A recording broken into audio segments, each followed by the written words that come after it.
However, we're going to be looking at this integral here. We're looking at the integral of 1 over x squared minus 1 dx. And yeah, let's go. So, of course, you guys still are using partial fractions, but come on, that's boring. I don't want to do that. Instead, we're going to do some u substitution. But you're like, but wait, no, it's an x squared. We can't do u substitution. We need like an x somewhere.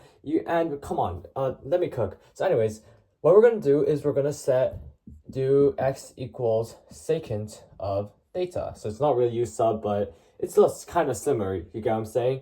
So, and then you're like, wait, where did that secant theta come from? And chill, okay? So anyways, looking at the secant theta, what we can do is we have dx equals sec theta tan theta d theta. So what we can write this as is we're going to write this as 1 over secant squared theta minus 1 times sec theta tan theta d theta, and this also all that equals to 1 over tan squared theta using our trig formulas. I'm just going to speed on this, equals, and the tans cancel out, sec theta tan theta d theta equals integral of, that would be, of course, cosecant theta d theta. And what's cosecant theta's integral? Well, of course, it is negative ln cosecant theta. I believe it is a minus cotangent theta plus c. And I think it's, but now we know how can we deal with this? Well, think about it this way. If we have theta here and we have secant theta equals 0, what we have is essentially secant theta equals x, sorry. What we essentially have is 1 over cosine theta equals x. And cosine theta, of course, is adjacent over hypotenuse, so we have hypotenuse over adjacent equals x. So we can draw a right triangle like so.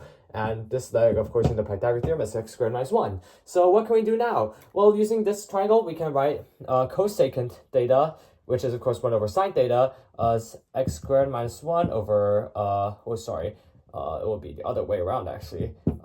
X squared minus 1. And similarly, cotangent theta will be 1, x squared minus 1.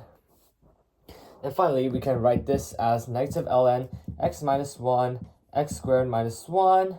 And knowing our the bottom, knowing that the bottom is, of course, equal to x minus 1, screw x minus 1, x plus 1, we can essentially write all this, and, we're running out of space, as negative ln square root of x minus 1 over square root of x plus 1, plus c, of course, which is, of course, equal to square root of ln.